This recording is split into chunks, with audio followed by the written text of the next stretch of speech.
Xitay senatorining 1 dekabrdagi xabarida bildirishicha, Sharqi Turkistonning Jung'ar-o'ymonliqida 500 million tonna miqdoridagi yuqori sifatli nefit va tabiiy gaz zopisi bayqalgan. Xabarda aytilishicha, bu qatam bayqalgan zo'r nefitlik Jung'ar-o'ymonliqining sharqiy qismida topilgan bo'lib, doirasi taxminan 2000 kvadrat kilometr ekan. Navbatda Xitoyning neft qazish otryadlari jiddiy qazishni boshlagan.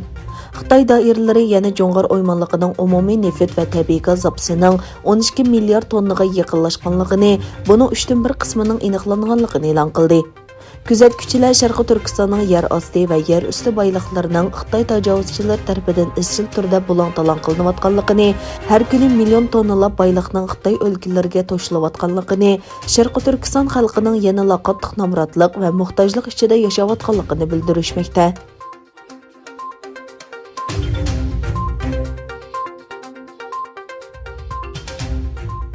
Avstraliya strategiya va siyosat institutining xodimlari bir necha yil ilgari Uyg'urlar diyoridagi lagerlarning kengayish ahvoli haqida doklati tayyorlab chiqib, Uyg'urlar duch kelayotgan bostirishning yuqori pallaga chiqayotganligini ko'rsatgan edi.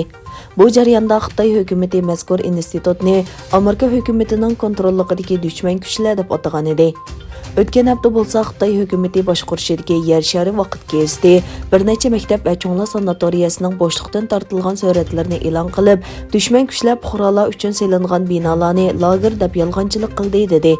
Ammo mazkur institutning xodimlaridan Nizin Roser bu suratlarning uzunlik va kenglik nuqtalarini tekshirib, bularning amaliyotda lagerdan 8 kilometr narisidagi binolar ekanligini, bu suratlarning o'rni deyilgan nuqtalarda hech qachon cho'nglar sanatoriyasi qurilmaganligini isbotlab chiqdi.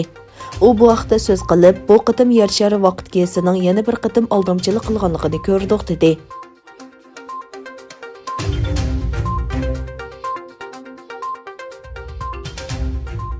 Germaniya axborot vositalaridagi uchurlardan ma'lum bo'lishicha, 2 dekabr kuni Bېrлин ھۆكۈمىتى federativ hukumatning kishilik huquq siyosati to'g'risidagi 14 doklatni e'lon qilib, Uyg'ur, Tibet va Hong Kong masalasidagi maydonini oshkorlagan.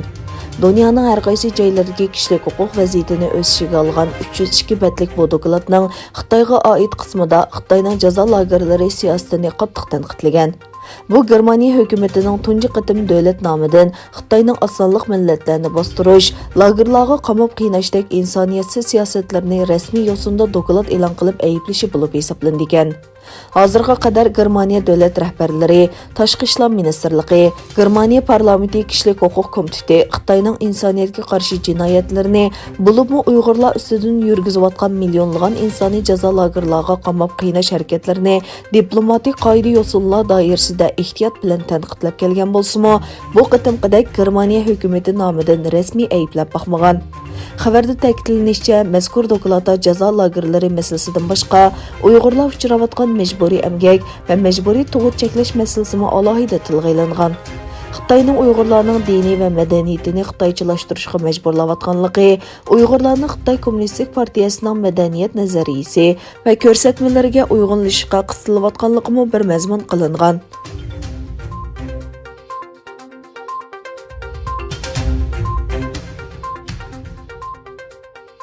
Amerika Trump hukumati 2 dekabr çarşamba günü Xitayning kompartiya-a'zolari va ularning yaqin tuqqanlarining Amerikaga qiladigan sayohat muddatini qisqartish to'g'risidagi yangi belgilama e'lon qildi. New York vaqt gezisining aytishicha, bu yangi belgilama ikki davlat o'rtasidagi ziddiyatni texmo keskinlashtiradi ekan. Amerika Tashqi ishlar ministrligining bayonotchisining bu belgilama haqidagi bayonotidan qaraganda, bu belgilama darhol ishga kirishtirildi ekan va Xitoy kompartiya a'zolari va ularning oila tavobatlarining Amerika sayohat vizasining eng yuqori muddati 1 oy bilan cheklanadigan. Ma'lum bo'lishicha, bu qatim o'zgartirilgan qoida bo'yicha Xitoy kompartiya a'zolarining sayohat vizasi ilgarigidek ko'p qatimliq kirish emas, balki bir qatim kirish bilan cheklanadigan. Bundan ilgirki Amerika vizasiga iltimos qilganlarga mayli u odatdagi Xitoy fuqarosi bo'lsin, mayli kompartiya a'zosi bo'lsin, hammasiga birdek 10 yillik inovatga ega Amerika vizasi berilgan ekan.